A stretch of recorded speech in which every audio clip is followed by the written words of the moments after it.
On revient sur l'essentiel de l'actualité des médias de la semaine en moins de 2 minutes. Bienvenue dans le récap d'Arrêt sur Image.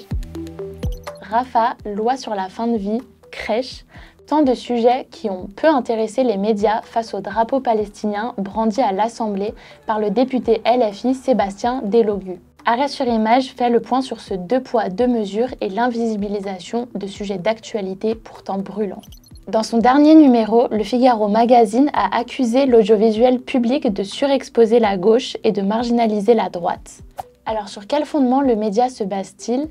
Une étude non sourcée et plus que discutée, réalisée par un think tank conservateur dont les membres revendiquent des positions politiques proches de l'extrême droite. Et si le droit de réponse de Radio France visé par cette enquête a bien été publié, plusieurs paragraphes ont été découpés sans que ce ne soit mentionné.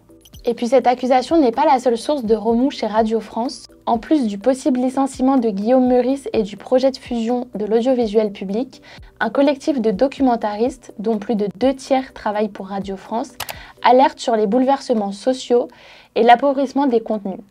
En effet, ils craignent que les formats courts et podcasts remplacent progressivement les reportages longs sur le terrain. Plusieurs d'entre eux se sont confiés à Arrêt sur Image et la direction a répondu. Un média supplémentaire va-t-il rejoindre la fosse commune de bien d'autres déjà rachetés et achevés par le groupe de presse magazine Reworld?